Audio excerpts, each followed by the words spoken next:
All right, so these are just some more examples to show you like how to do it. So here we go. I know if I'm going to do domain and range some more, that the first thing I need to do is draw my box. So this is what my box looks like. Okay. And we know if we're going to start with domain. So if I'm doing domain, we start something less than x less than blank. And we know that's talking about the left and the right side of the graph. So what's the number on the left side of the graph? I can see right there. It's -4. So we're going to put that in the blank. If I can get the right color. There we go. -4. Awesome. Was it an open circle, a closed circle, or an arrow?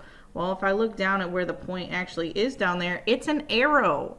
So what happens when that's an arrow? Oh, we know that means you cross it off. So this is getting crossed off. Goodbye, -4. And you notice I'm crossing off the number and the symbol.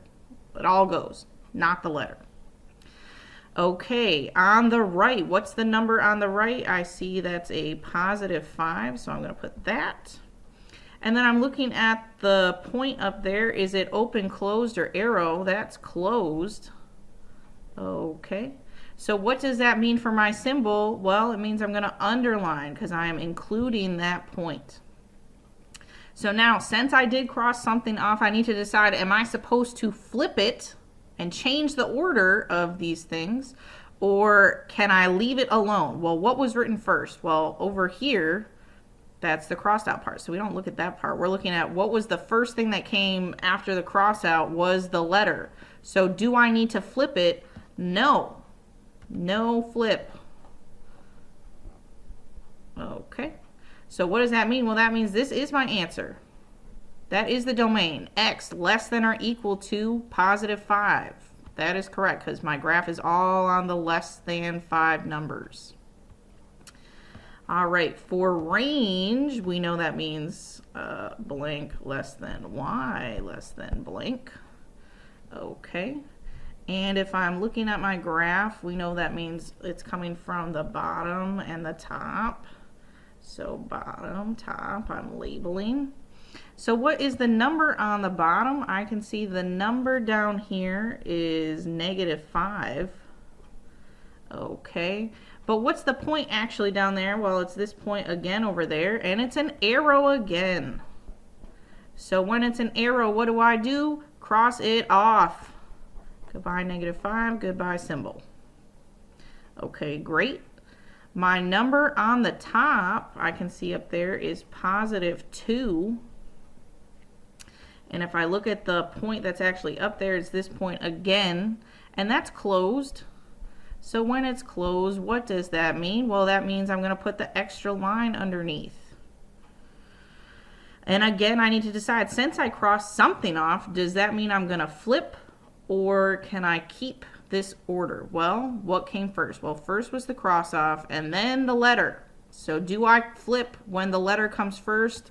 No. So no flip again. Flip. No flip again. So this is my answer. Y less than or equal to 2. Okay. And our last example. Here we go. So I'm going to draw the box again, because we are doing domain and range again. So here's my box. Beautiful. Okay, and my domain. We know we are starting off the same way. Oopsies. We start off the same way every single time. Blank less than x less than blank. We're talking about numbers on the left and the right. So I label left, right. Okay, so on the left, what's the number right there? Well, I see that number is -4. Awesome.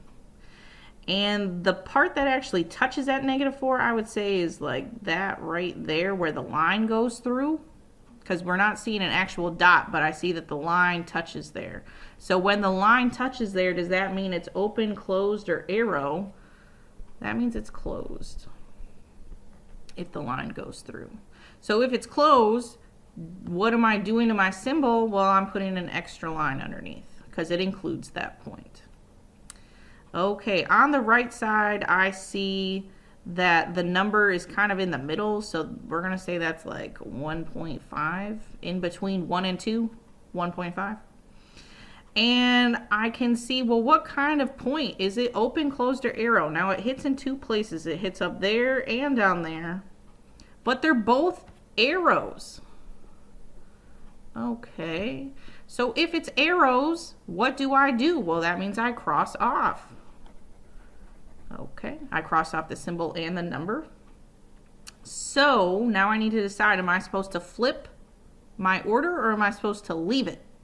Well, what came first? Well, this time the number came first, so I'm supposed to flip it. Okay, so when I flip it, I put the number over here. I'm flipping the order of the X and the number. I'm also flipping the symbol because the mouth was opening to X, so I still need it to open to X down here. And if there was a line before, then there's still a line after you flip it. So this is my final answer, would be X greater than or equal to -4. And I can see that the graph's going to the numbers bigger than -4, so I know that that is correct. Okay, for my range, we're going to scroll down a little tiny bit. For my range, we start off blank less than y less than blank. And these numbers are coming from the bottom and the top of your graph. So we're going to label bottom, top. Okay, so on the bottom of my graph, what number is that going through right there? Well, it doesn't say, but it's the one after -5, so that's going to be -6. And what kind of point is it? Is it open, closed, or arrow? Well, the point that's actually going through is over here, and that's an arrow. So I'm going to write that right there, arrow.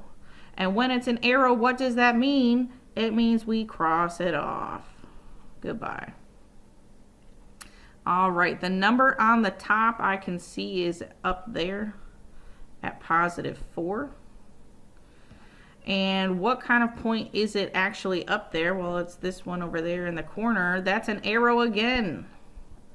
Arrow. And what happens when it's an arrow? Well, you cross it off. Uh-oh. Both my numbers crossed off this time. So we wrote about that in our notes, is when both things cross off, what are we supposed to write as an answer? So I'm just putting this, both cross off. So what do I write? Final answer is all real numbers. Because that tells me that the graph goes to all the numbers. This line right here, the line on the graph goes through all the numbers. It doesn't just go through some of the numbers. So that's why I'm putting my answer is the range. Well, it goes through all the numbers. Okay. So if you're good on these examples, then you're going to go ahead and start your practice questions.